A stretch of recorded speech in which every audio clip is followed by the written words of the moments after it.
오늘 본문 속에서 우리는 두 사람을 보게 되어집니다. 한 사람은 딸이 하나 있는데 12살 된 딸 아이가 이제 죽게 되어졌어요. 그래서 예수님을 찾아온 사람이 한 사람이 있고, 그 다음에 또 한 사람은 12년 동안 혈루증을 앓아온 한 여인입니다. 이 두 사람은 목적이 비슷해요. 한 사람은 자기 딸을 살리기 위해서 예수님을 찾아왔고, 한 사람은 세상이 고치지 못하는 병을 고침받기 위해서 예수님을 찾아오게 되어집니다. 이 두 사람의 모습을 보면서 오늘 하나님께서 우리에게 주시는 은혜가 어떤 것인지 우리가 함께 누리기를 원합니다. 첫 번째 사람은 딸 아이 때문에 찾아온 사람이에요. 그 사람이 이제 오늘 보면 회당장이라고 얘기해요. 회당장, 이름은 야이로라고 얘기하죠. 예수님 시대에 회당이 있었습니다. 회당. 회당이라는 것은 성전하고 좀 개념이 다른 것이고요. 회당은 이제 유대인 남자들이 모여서 그곳에서 이제 마을 회의도 하고, 그 다음에 거기서 예배도 드리고, 그리고 거기서 뭐 이렇게 다른 모임들도 하고, 그런 곳이 회당이었어요. 그러니까 그 회당의 회당장이라고 하는 것은 그래도 이제 일반 사람들과는 좀 다른, 좀 영향력 있는 그런 위치에 있었다는 거죠. 그런 이제 회당장인 그 야이로에게 딸이 하나 있는데 그 딸이 12살이었어요. 근데 12살 된 딸이 죽게 되어진 거죠. 그러니까 많이 아픈 거예요. 우리 사랑하는 성도님들, 자식을 키워보신 분들은 다 아시겠지만 자식이 아프면 우리가 더 아프잖아요. 그렇죠? 그렇지 않아요? 너는 그냥 네가 아픈 거니까 네가 아픔 네가 참아야 돼, 뭐 이럴 수 없잖아요. 아이가 그냥 조금이라도 아프면, 손에 상처라도 하나 나면 이게 아파요. 어제는 제가 이제 애들을 데리고 피부과를 갔단 말이에요. 피부과. 왜 피부과를 갔냐면 이제 두 아들 이제 발바닥에 사마귀가 생겼어요. 사마귀가 생겼는데 큰 놈은 좀 많이 생겼고 작은 놈은 3개가 생겼어요. 그걸 치료하기 위해서 이제 피부과를 갔는데, 이제 피부과 갔더니 그 냉동 치료를 해야 된대요. 들어보셨어요? 냉동 치료? 해보신 적 없으시죠? 저도 해보지 않아가지고 얼마나 아픈지 몰라요. 근데 이제 애들이 그걸 봤는데 막 아파하는 거예요. 큰 놈이 먼저 하는데 큰 놈이 막 아파하고, 제가 한 번도 이제 그런 걸 못 봐가지고 제 아내가 들어간다는 걸 제가 이제 들어갔거든요. 들어가서 애들하고 같이 있었는데 막 아파하는데 막 그 별거 아닌 것 같은데도 하여튼 제 마음이 아프더라고요. 둘째 놈은 또 엄살이 좀 더 심해가지고 막 와가지고 아프다고 오늘 아침에도 아프다고 계속 그랬는데, 하여튼 그렇게 조금만 아파도, 자식들이 조금만 아파도 사실 내 마음이 아프고 좀 속이 상하고 막 그래요. 그런데 이 회당장 야이로는 그 정도가 아니잖아요. 사마귀 정도가 아니에요. 딸이 죽게 되어진 거예요. 그러니 그 마음이 얼마나 아프고, 그리고 그 딸을 낫게 하기 위해서 얼마나 많은 방법을, 얼마나 많은 병원 의원을 찾아갔을까요? 그런데도 아무도 고치지 못하는 거예요. 그런데 어느 날 예수님께서 그곳에 오신다는 소식을 듣게 되어지고, 사람들이 이제 예수님을 향해서 많은 사람들이 이렇게 모여든 거예요. 그러니까 많은 사람들이 모여들었다 할지라도 야이로는 이제 자기 딸을 낫게 하기 위해서는 마지막 한 가지 방법이 남아있는데, 그것이 뭐예요? 예수님을 만나는 거예요. 어떻게 해서든지 내 딸이 예수님을 만나서, 그래서 예수님께서 내 딸을 살려주시는 그 은혜를 누리고 싶은 거예요.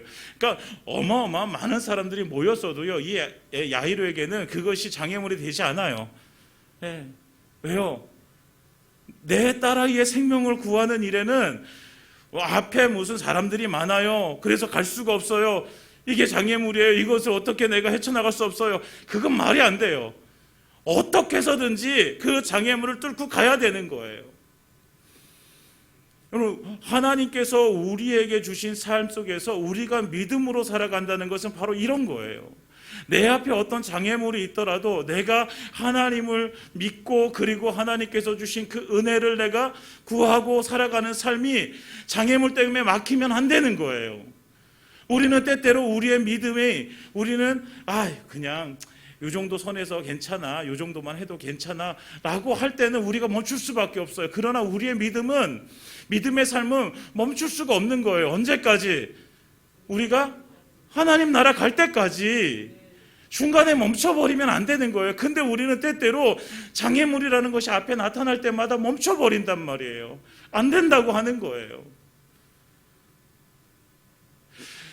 여러분, 우리에게 믿음은요, 우리의 생명입니다. 생명. 예수 믿는 자들에게 생명이 무엇이에요? 우리의 육신의 생명은요, 모든 사람들이, 예수를 믿거나 믿지 않거나 모든 사람들이 다 육신의 생명을 가지고 있단 말이에요. 그러면 예수 믿는 자들에게 있어서 우리가 다른 것이 무엇인가? 우리는 영원한 생명, 그 생명을 가지고 있다라는 거예요. 근데 그 생명을 우리가 가지고 살아가는 사람들이 믿음의 삶을 살아가는 것은 이거는 마땅한 거잖아요. 그 믿음으로 생명을 얻었으니 우리가 그 생명 가지고 이제는 하나님 나라 갈 때까지 그 믿음을 지켜 살아가야 되는 것이 바로 저와 여러분들의 삶이어야 되는 거죠. 그러면 그것이 생명인데, 믿음의 삶을 살아가는 것이 생명인데, 그 생명을 우리가 유지하기 위해서 앞에 장애물이 있어요. 근데 그것을 멈춰버리겠어요? 그럴 수 없는 거잖아요. 해당장 야이로는 멈출 수가 없는 거예요. 내 딸아이 살리기 위해서, 그 생명 살리기 위해서는 장애물이 더 이상 장애물이 아니에요. 그냥 가야 되는 거죠. 그래서 예수님 앞에 가는 거예요. 그 많은 사람들을 뚫고 가는 거예요. 가가지고 41절에 보면 회당장 야이로가 하는 사람이 와서 예수의 발 아래에 엎드려 자기의 집에 오시기를 간구합니다. 자기 집에 와서 뭐 해달라는 거예요? 딸 살려달라는 거예요. 얼마나 간절히 얘기했을까요? 여러분, 예수님께서는 그 당시에 이제 영향력 있는 유대인들하고 그렇게 사이가 좋지가 않았어요. 보세요. 계속 성경 속에서 예수님을 잡아 죽이려고 하는 사람들이 누구예요? 제사장들, 그리고 바리새인들, 서기관들, 장로들, 이런 사람들이죠. 힘 있는 사람들, 영향력 있는 사람들, 권세 있는 사람들, 이 사람들이 예수님을 잡아 죽이려고 해요. 근데 다 이 사람들이 누구예요? 유대인들이에요. 유대인들. 메시아를 기다렸지만 예수를 메시아로 인정하지 않는 그들이 예수를 죽이려고 그들이 자꾸 예수님을 괴롭히고 죽일 기회를 찾게 되어집니다. 오늘 이 회당장도 역시 유대인이에요. 그리고 영향력 있는 사람이에요. 어쩌면 이 회당장인 야이로가 예수님 앞에, 예수님 발 아래에 엎드리는 것은 그렇게 쉬운 문제가 아니란 말이에요. 네, 말씀드렸잖아요. 딸아이의 생명을 구하기 위해서 예수님의 발 아래에 엎드리는 것이 이게 뭐 대수겠어요? 아무 문제 되지 않아요. 체면 아무 문제 되지 않아요. 왜요? 내 딸이 살 수만 있다면, 사람들의 눈총, 내 자존심, 내 체면 다 내려놓을 수 있어요. 생명만 얻을 수 있다면, 생명만. 그 모든 것들을 다 내려놓고 이 회당장이 할 수 있는 일은 예수님의 발 아래 엎드리는 거예요. 그리고 구하는 거예요. 예수님, 제발 제 딸아이 좀 살려주세요. 예수님, 제발 제 딸아이 좀 살려주세요 하고 외치는 것밖에 할 수 있는 게 없는 거예요. 여러분, 우리는 우리의 생명을 가지고 하나님 앞에 나아가야 돼요. 그리고 하나님 앞에 구해야 돼요. 하나님, 저를 제발 살려주세요. 믿음 없는 저를 살려주세요. 내가 믿는다고 하지만 그러나 믿음으로 살지 못하는 이 영혼을 주여 살려주세요. 우리는 우리의 영혼을 사랑해야 돼요. 우리의 영혼을. 우리의 육신은 그렇게 사랑하는데 우리의 영혼은 그렇게 사랑하지 않을 때가 많아요. 우리의 영혼 살려달라고. 우리가 그 마음이 있어야지 우리가 조그만 죄를 짓더라도 하나님 앞에 나와서 용서해달라고 회개할 수 있는 거예요. 우리의 영혼을 사랑하지 않으면 내가 죄를 지어도 하나님 앞에 나와서 회개하질 않아요. 왜? 영혼이 그렇게 소중하다고 생각하지 않으니까. 딸 아이의 생명을 위해서 모든 것을 다 포기해 버립니다.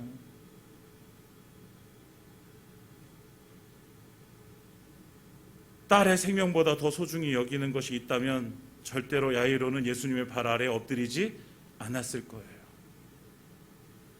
야이로에게는 생명이 가장 중요했던 거죠. 사람들은 가장 소중한 것을 위해서 목숨을 버릴 수 있다라고 얘기해요. 예수님도 역시 가장 소중한 것을 위해서 목숨을 버리신 거예요. 가장 소중한 것이 누구예요? 바로 저와 여러분들이죠. 저와 여러분들을 위해서 가장 소중한 존재, 가장 귀한 존재인 우리, 죄에 빠져서 허덕이며 마귀에게 속아서 살고 있던 우리, 그 우리를 살리시기 위해서 예수님께서는 십자가에 달려 피 흘려 죽으시는 거예요. 뭐 하기 위해서? 자기의 생명 주어서 내 영혼 구원하기 위해서, 내 생명 살리기 위해서 예수님은 거기서 그냥 예수님 하나님의 그 말씀에 복종해서 십자가에서 죽으시는 거예요. 가장 소중한 것을 위해서 목숨을 버리시는 거죠. 자기의 형상대로 창조된 그 인간을 위해서.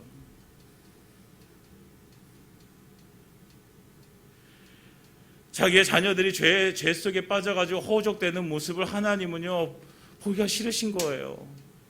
그래서 당신의 외아들 예수를 보내셔서 우리를 위해서 죽게 하심으로 우리를 살려주시는 거예요. 그 은혜를 우리가 받았잖아요. 하나님께서는 그 생명보다, 자기의 생명보다 누구를, 우리의 생명을 더 소중하게 생각하시고 우리를 살려주셨잖아요.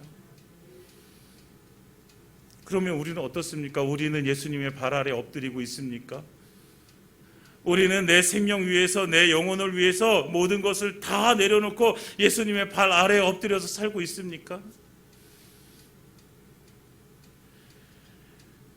여전히 내가 아직도 포기하지 못하고 내가 아직도 남아있는 자존심, 체면 이런 것 때문에 예수님 앞에 내가 엎드리지 못하고 있다면 우리는 이제 다시 하나님 앞에 나아가서 회개하고 이제 엎드려야 되는 거예요. 내 생명 살려달라고 하나님 앞에 우리는 엎드려야 되는 거예요. 우리에게 있어서 가장 소중한 것이 무엇일까요? 여러분들에게 있어서 가장 소중한 것이 무엇이에요? 여러 가지가 있을 수 있죠. 내 자식도 소중하고, 내 집도 소중하고, 내 직장도 소중하고, 다 소중해요. 그러나 제일 소중한 것은 영원한 생명인 줄 믿습니다. 우리가 이 땅에서만 우리가 사는 것이 우리의 모습이라면, 이 땅이 우리의 전부라면 우리는 그렇게 영혼에 대해서 신경 쓰지 않아도 돼요. 육신만 잘 먹고 잘 살면 돼요. 그러나 정말 우리가 천국에 대한 소망이 있고 천국을 바라보고 살아가고 우리가 천국이 있을 믿는다면 우리는 천국을 살아가야 되는 거죠. 그래서 우리의 영혼이 소중하다는 거죠. 사랑하는 여러분, 여러분들이 소중한 것을 위해서 사시기 바랍니다. 가장 소중한 것을 위해서 우리가 하나님 앞에 예수님의 발 아래 엎드리는 저와 여러분들의 모습이기를 예수님의 이름으로 축원드립니다. 그러니까 야이로가 예수님의 발 앞에 엎드려서 예수님 우리 집에 와서 내 딸 좀 살려주세요. 정말 간절하게 요청해요. 그래서 예수님께서 이제 야이로의 그 초대를 받고 이제 야이로의 집으로 향하게 되어져요. 그런데 42절에 보면 이는 자기에게 12살 된 외딸이 있어 죽어가미러라. 예수께서 길 가실 때에 무리가 밀려들더라. 지금 정말 급한 사람이 누구예요? 야이로잖아요. 막 애가 타잖아요. 예수님 빨리 만나게 해서 지금 내 딸을 살려내야 되는데, 근데 지금 성경에서 보면 많은 사람들이 어떻게 해요? 예수님께 밀려오는 거예요. 예수님께서 발을 떼기가 너무 힘드신 거예요. 지금 야이로는 너무 애가 타요. 예수님 빨리 가셔야 되는데, 빨리 가셔서 내 딸 만나 주셔야 되는데, 그래서 살려 주셔야 되는데 자꾸만 사람들이 밀려드는 거예요. 너무 안타까운데, 그래서 예수님께서 가지 못하시고 계속 발걸음을 멈추시게 되는데, 근데 또 한 사건이 나오는 거예요. 중간에 한 여인이 예수님의 옷가에 손을 대는 사건을 우리는 보게 되어져요.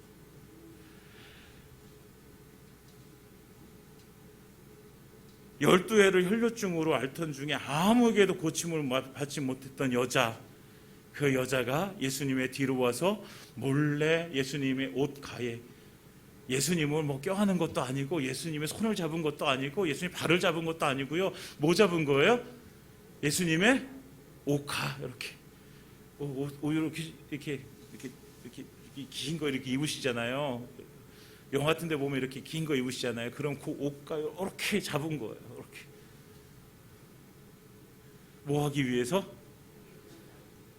12년 동안 자기가 알아온 이 혈루병, 어떤 의사를 찾아갔어도 해결하지 못한 이 혈루병, 여러분 한 병을 12년 동안 알아왔어요. 혈루병은요 부정한 병이에요. 부정한 병. 그래서 부정하기 때문에 이 사람도 격리돼서 살아야 돼요. 그러니까 이 사람은 12년 동안 너무나도 소외되어지고 외로운 삶을 살아온 여인이고, 사람들에게 이렇게 섞여서 살고 싶지만 그러지 못한 여인이란 말이에요. 얼마나 낫고 싶겠어요. 근데 이 여자도 소망이 없거든요. 왜? 세상에서 내가 할 수 있는 내 모든 재산을 다 털어가지고 의사를 찾아다녔지만 어떤 의사도 아무에게도 고침을 받지 못했다, 성경은 기록하고 있잖아요. 아무도 못 고쳤어요. 12년 동안이나. 그러면 뭐라는 거예요? 이게 불치병이라는 거예요. 불치병. 낫지 못한다는 거예요. 그러니까 이 여인도 지금 야이로만큼이나 정말 예수님을 만나야 되는 거예요. 근데 야이로는 회당장이었고 유대인이었고, 그는 예수님 앞에 나갈 수 있는, 그러니까 뭐 부정하거나 이런 것이 없었어요. 그러니까 예수님 앞에 당당하게 나가서 내 딸 좀 살려주세요라고 이렇게 외치는데, 이 여인은 그러지도 못해요. 아마 이 많은 사람들이 모여있는 그곳에 가기 위해서 아마 이 여인은 자기 몸에서 나는 냄새도 없애기 위해서 목욕도 했을 것이고 깨끗한 옷으로 갈아입었을 것이고, 그래서 몰래 찾아갔을 거예요. 그래서 떳떳하게 나가지도 못해서 예수님 뒤로 가서 옷가 그냥 살짝 만지는 거예요. 12년 동안 이 알아온 혈루증. 여러분 오늘 성경에서 보면 이 야이로의 딸도 12살이고요. 그리고 이 여인도 12해를 혈루증을 앓았어요. 12라는 숫자는요 완전수예요. 완전수. 예수님의 제자도 12명, 그리고 이스라엘 지파도 12지파. 12라는 수가 성경에서 보면 완전수거든요.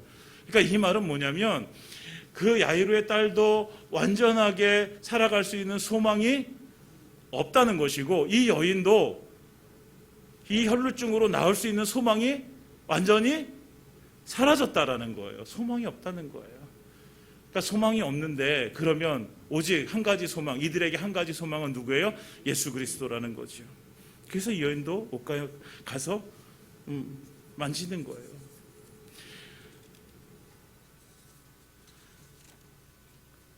절망 속에서 만난 그 예수. 사람들은요, 우리는 치료할 수 있다라는 가능성만으로도 희망을 갖게 되어지잖아요. 그러니까 내가 할 수 있는 것이 아무것도 없다라고 생각되면 우리는 절망감을 느끼게 되어져요. 그렇잖아요. 우리도 내가 무엇인가 할 수 있다고 하면 그래도 희망이라는 것을 우리는 갖게 돼요. 그런 감정을 갖게 돼요. 근데 내가 할 수 있는 게 아무것도 없어. 그건 정말 절망이잖아요. 아무것도 할 수 없으니까. 그러니까 이 두 사람에게는 지금 남은 거는 딱 한 가지밖에 없어요. 예수 만나는 것밖에 없어요. 그러니까 이 여인도 예수 만나기 위해서 나오는 거죠.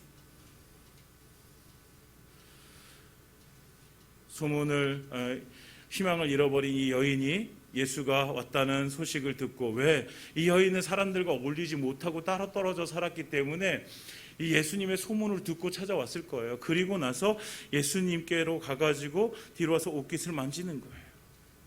그러니까 그 옷을 만지는 것이 그의 뭐예요? 믿음인 거예요. 그의 믿음 뭐예요? 이 옷가를 내가 이렇게 살짝만 만져도 내가 이 병에서 나을 수 있다라는 믿음입니다. 여러분, 믿음이 역사를 만드는 것입니다. 옷가를 만질 때에 오늘 44절에 보면 예수의 뒤로 와서 그의 옷가에 손을 대니 혈루증이 즉시 그쳤더라. 할렐루야. 그 여인이 옷가를 만진 것은 다른 어떤 것이 그 여인의 믿음인 거예요. 믿음으로 만져도. 여러분, 그 많은 사람들이 밀쳐오면서 예수님의 옷깃을 스쳐간 사람들이 얼마나 많을까요? 여러분, 예수님과 옷깃이 아니라 몸으로 부딪힌 사람도 있을 것이고, 어쩌면 예수님의 손을 만진 사람도 있을 것이고, 많은 사람도 있을 거란 말이에요. 그런데 나은 사람은 예수님의 옷가를 만진 이 여인이에요. 무엇이 그러면 이 여인을 이렇게 낫게 했을까요? 그것이 믿음인 거예요. 내가 예수님의 옷가를 만지기만 해도 내가 나을 수 있다라는 믿음이죠. 여러분, 우리에게 필요한 것이 바로 이 믿음이에요. 내가 예수님께 기도하면 예수님께서 들으시고 응답하신다는 믿음이에요. 다른 것이 아니에요. 어떤 대단한 어떤 사람이 와서 나한테 기도해 줘야지 내가 낫고 내가 잘 되고 이런 것이 아니라, 하나님 앞에 우리의 믿음을 가지고 나아가서 기도할 때 하나님께서 우리에게 응답해 주십니다. 할렐루야. 우리가 그 은혜를 누리는 거죠. 옷가를 대는 믿음, 그 옷가를 만지는 믿음.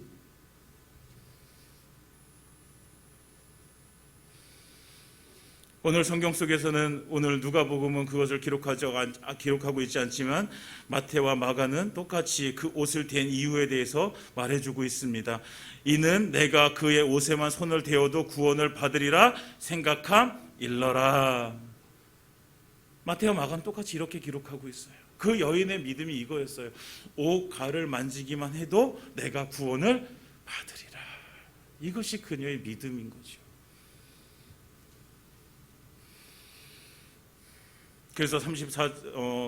그래서 예수님께서도 말씀하십니다. 뭐라고요? 48절에 따라 내 믿음이 너를 구원하였으니 평안히 가라. 무엇이 구원하였다고요? 믿음이 구원하였다고요. 외적으로 보면요, 정말 별 볼 일 없는 여자예요. 그런데 예수님께서는요, 그의 외적인 모습 보지 않으시고요, 뭘 보셨다고요? 그의 믿음을 보셨다고요. 믿음. 성경은요, 우리에게 말씀하십니다. 믿는 것, 그 믿음이 힘이라고 말씀하세요. 그 믿음이 우리를 구원한다고 말씀하세요. 요한복음 5장 24절에 내가 진실로 너에게 이르노니 내 말을 듣고 또 나를 보내신 이를 믿는 자는 영생을 얻었고 심판에 이르지 아니하나니 사망에서 생명으로 옮겼느니라. 사망에서 생명으로 옮겨진 자가 누구예요?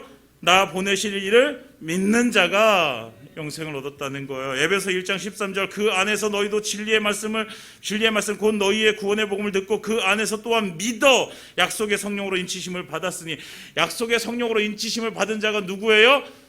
믿는 자예요. 믿는 자.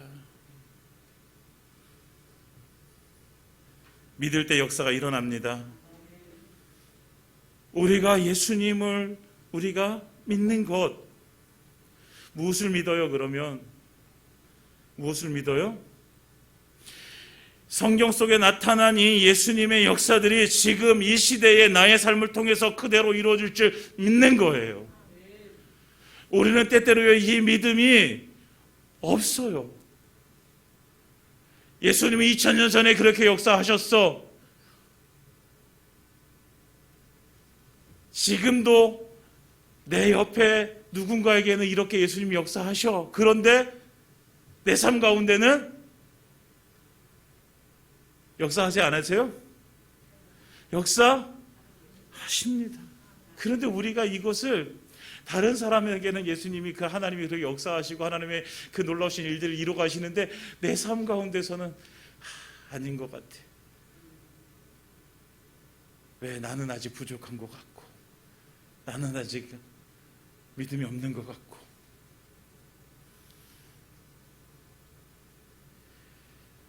사랑하는 여러분, 하나님 앞에 우리가 믿음을 드릴 때에 하나님께서는 우리에게 동일하게 하나님의 역사를 이루실 줄 믿습니다. 그것이 믿음이에요. 내 삶 가운데 역사하시는 하나님을 만나는 거예요. 내 삶 가운데. 누군가의 삶이 아니라 내 삶. 내 삶 가운데 역사하시는 하나님을 만나는 그 은혜가 임하기를 예수님으로 축원드립니다. 그래서 이 여인이 이 예수님을 만지는 것, 이 예수님을 만지는 것이요, 그러니까 뭐냐면 예수님과 연결되어지는 거예요. 연결. 지금까지는 예수 없이 살던 사람이 예수님과 연결되어지는 거예요. 믿음으로 연결되어지니까 통하게 되어지는 거죠. 여러분, 전기가 이렇게 통해서 불이 들어오잖아요. 전선이 한 군데만 잘라져도 불이 안 들어오잖아요. 믿음은요, 우리가 예수님과 나를 연결해 주는 거예요. 연결. 그러니까 믿음이 우리를 예수님과 연결만 해주면, 연결만 되면 예수님의 역사는 우리를 통해서 일어난다는 거예요. 다 연결했는데도 불구하고 불이 안 들어오는 거는 이거는 이상한 거잖아요. 다 모든 것이 다 정상인데 연결되면 들어오게 돼 있어요. 마찬가지로 우리가 예수님과 연결되면 무엇으로? 믿음으로 연결만 되면 예수님의 역사는 우리를 통해서 이루어질 줄 믿습니다. 그러니까 연결해야 돼요. 무엇으로? 믿음으로. 무엇으로요? 믿음으로 연결하는 거예요.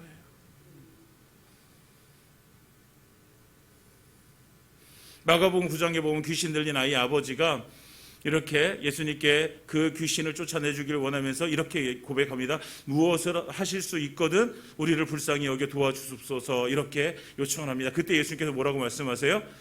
우리 너무나도 잘 아는 할 수 있거든이 무슨 말이냐? 믿는 자에게는 능히 하지 못할 일이 없느니라. 능히 하지 못할 일이 없는 것의 그 기본이 뭐예요? 토대가 믿음이라는 거예요. 믿는 자에게는 능히 하지 못할 일이 없다라는 거예요. 믿는 자에게는.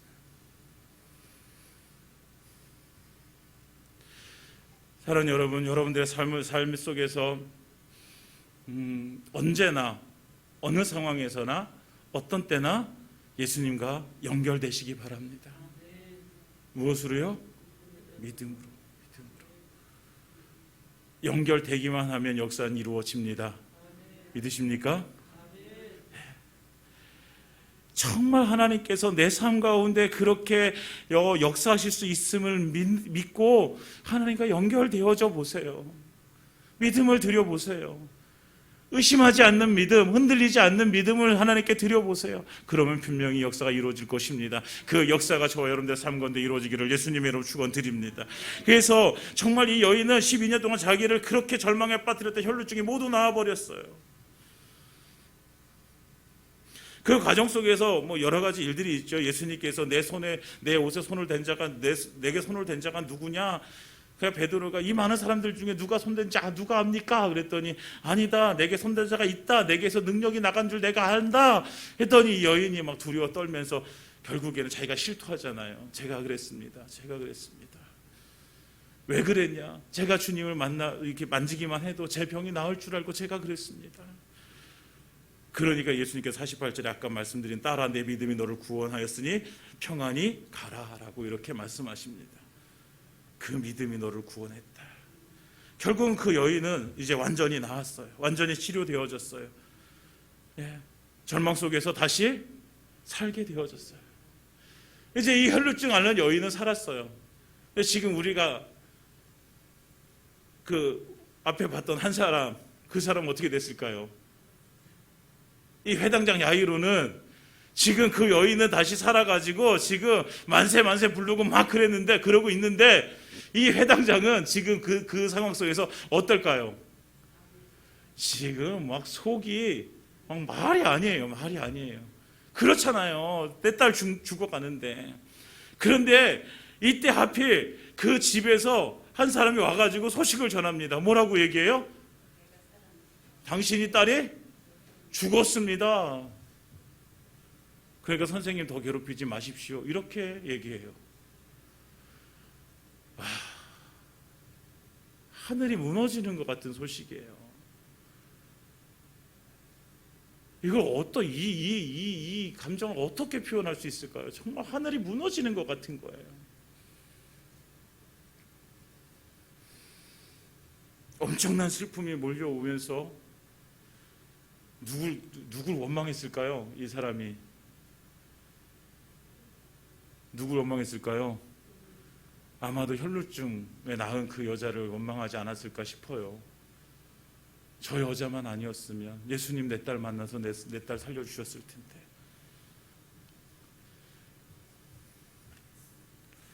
그러나 이제는 뭐 인간적으로 보면 아무 소망이 없게 되어졌어요. 이제 끝나버렸어요.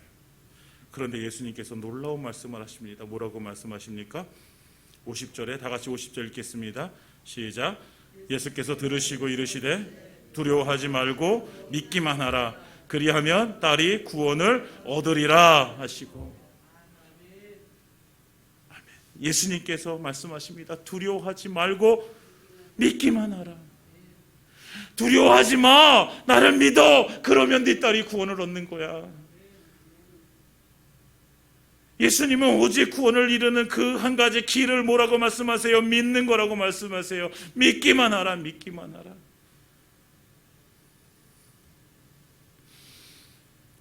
이게 무슨 말인지 사람들은 몰랐을 거예요. 이미 죽었는데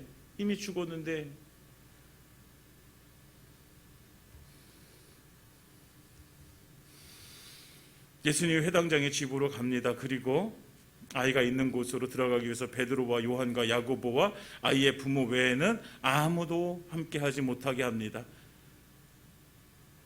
그래서 이들을 데리고 아이한테로 가게 되어진다. 근데 가는 도중에 그 모든 사람이 52절에 모든 사람이 아이를 위해서 울며 통곡합니다. 왜요? 죽었잖아요. 모든 사람들이 다 인정할 만큼 그 아이는 죽었어요. 근데 예수님께서 그들에게 또 놀라운 말씀하십니다. 울지 말라. 죽은 것이 아니라 잔다라고 말씀하세요. 죽은 것이 아니라 잔다. 그러니까 이 말을 들은 거기 모였던 그 통곡하던 사람들이 뭐라고 생각합니까?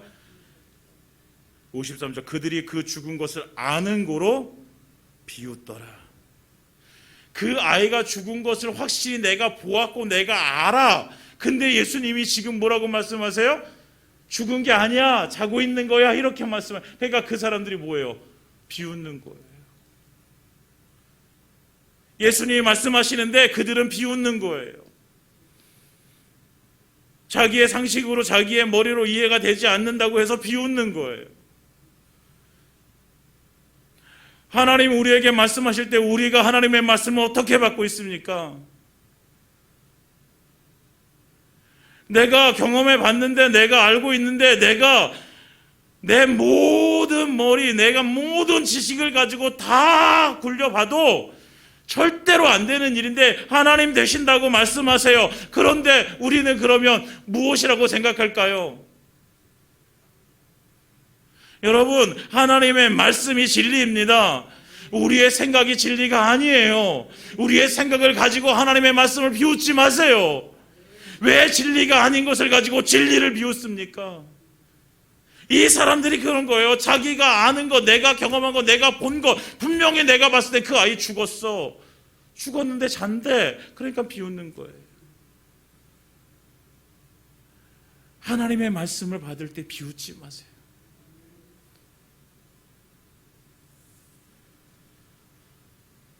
예수님께서는 그 비웃는 자들을 뒤로 하시고 그 아이를 찾아가서 아이에게 얘기합니다. 아이야 일어나라. 아이야 일어나라. 그러니까 55절에 보면 그 영이 돌아와 아이가 곧 일어나거늘 예수께서 먼 것을 주라 명하시니. 영이 돌아와. 그러니까 영이 돌아왔다는 건 영이 어떻게 됐다는 거예요? 떠났었다는 거잖아요. 영이 떠났었다라는 것은 그 육체가 죽었다는 거예요. 완전히 죽었던 그 아이가 그 영이 돌아와서 살았다는 거예요. 사랑하는 여러분, 그 죽음도 예수님의 권세 앞에 무릎을 꿇을 수밖에 없는 것입니다. 사망의 권세가 아무리 큰들 그 권세가 예수님 앞에 아무것도 할 수 없다라는 거예요. 예수님께 대항할 수가 없는 거예요. 마귀가 아무리 세다 한들 예수님 앞에서 대항할 수가 없는 거예요. 그렇다면 우리가 가지고 있는 문제가 예수님께 대항할 수 있어요? 없어요. 죽음도 예수님께 대항할 수 없단 말이에요. 근데 내가 가지고 있는 문제가 내가 죽는 거하고 어떤 게 더 커요? 내가 죽는 게 더 크잖아요. 그러면 이 문제, 내가 가지고 있는 문제, 예수님께서 그것을 해결하실 수 있는 능력이 있으실까요? 없으실까요? 있으십니다. 할렐루야. 있으신 거예요. 죽음도 대항하지 못한다고요. 마귀도요, 예수님께 대항하지 못한다고요. 근데 우리는 내 문제는 안 된다고 생각하면 이게 불신이죠. 다 되는데 내가 아직 이 문제는 안 돼. 여러분, 이 불신을 버리시기 바랍니다. 죽음도 이기신 예수님께서 내 문제 이기실 수 있으십니다. 그래서 우리는 그 예수님께 그 문제를 가지고 나아가는 거예요. 오늘 이 밤에 기도할 때 여러분들이 가지고 있는 문제, 하나님께 간절히 함께 기도했으면 좋겠습니다. 그래서 하나님께서 내 믿음을 보시고 예수님께서 그것을 이루시는 것, 예수님께서 그것을 온전케 하시는 것, 우리가 함께 경험하는 이 밤이 되어지기를 예수님으로 축원드립니다. 이제 말씀을 마치겠습니다. 우리에게 제일 중요한 것은 생명입니다. 생명. 사랑하는 여러분, 우리가 살아야 돼요. 저와 여러분들이 살아야 돼요. 우리의 영혼이 살아야 돼요. 우리의 육신은요, 밥만 잘 먹으면 살 수 있어요. 밥 잘 먹고 운동 열심히 하고 하면 살 수 있어요. 우리의 영혼은요, 밥만 먹어서는 안 돼요. 우리의 영혼은 하나님의 말씀을 먹어야 돼요. 기도해야 돼요. 하나님을 예배해야 돼요. 하나님과 만나야 돼요. 그래야 사는 거예요. 하나님과 연결되어져야 돼요. 그래야 사는 거예요. 소망이 없는 그 야이로의 딸도 예수님 만나서 살게 되어지고, 12년 동안 혈루증 왔던 여인도 예수님 만나 예수님과 연결되어져 살게 되어집니다. 우리가 사는 방법은 오직 하나예요. 뭐예요? 예수님과 연결되어지는 거예요. 연결되어지는 거예요. 예수님 우리에게 말씀을 두려워하지 말고 뭐하라? 믿어라. 사랑하는 여러분, 오늘 우리가 그 믿음으로 하나님 앞에 나아가 사는 은혜를 누리기를 예수님의 이름으로 축원드립니다.